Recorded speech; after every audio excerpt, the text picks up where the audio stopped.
Close-up of a lonely, half-lit birthday cake with "Happy Birthday, Lily" written in pink icing. No candles lit, empty chairs around the table. Everyone had left. The balloons still floated in the corner, but the laughter was gone before it even began. Lily, the CEO's 10-year-old daughter, sat in her wheelchair, staring at the cake she never got to cut. Lily's eyes, pale blue, glossy with tears, watching the door, hoping someone would come. She didn't know the guests had been told not to come. She didn't know why her father hadn't shown up either. But that's when a stranger walked in, holding the hand of his little boy, and changed everything. Wide shot of an upscale home dining hall, expensive decorations, untouched food, a massive cake. But it feels cold, not warm. The invitations had been sent weeks ago, but when the guests learned Lily had been paralyzed after a car accident, most quietly made excuses. Some parents even told their kids it would be too awkward. Close up, Lily's small hands fiddling with the ribbon on her dress. She forces a smile at the caterer, who avoids eye contact. Her father, a man who owned half the city, was stuck in a meeting. Her mother had left years ago, so Lily waited and waited until the candles went cold before they were even lit. Door creaks open. A tall man in worn jeans and a clean but faded button-up walks in, holding the hand of an 8-year-old boy with messy brown hair. His name was Daniel, a single father, working 2 jobs just to keep a roof over their heads. He hadn't been invited. He was here delivering a late catering order and saw her.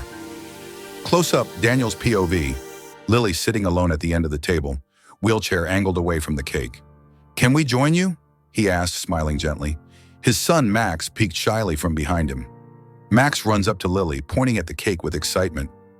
And for the first time that day, Lily smiled.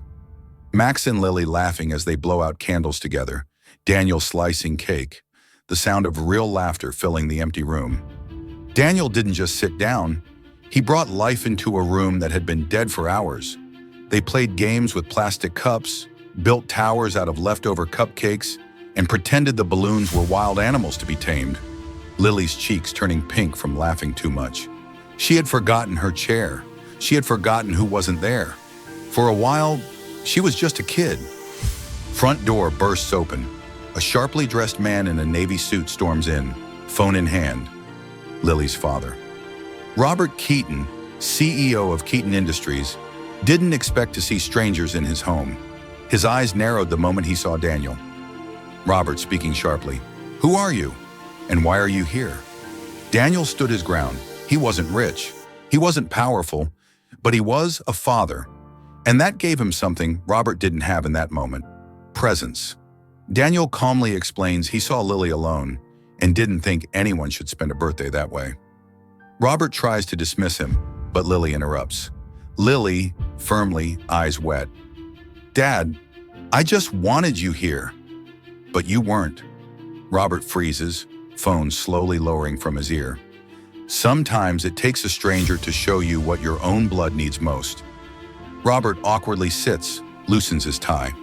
For the first time in years, he plays a game with his daughter. Daniel helps serve cake. Max tells silly jokes. It wasn't perfect, but in that moment, Robert realized a hard truth. Money couldn't buy back the moments he'd missed, but maybe it could help create new ones. Robert shakes Daniel's hand before they leave. "Thank you for reminding me what matters." Months later, Lily, Max, and Daniel at a park. Robert, now dressed casually, is pushing Lily's wheelchair as Max runs ahead with a kite. Lily didn't just get a birthday that day, she got a friend. Daniel got to see his son make a difference. And Robert got a second chance at being a father. Lily's smile as the kite soars above them. Sometimes the greatest gifts don't come wrapped in paper. They walk in quietly, sit beside you, and say, "Can we join you?"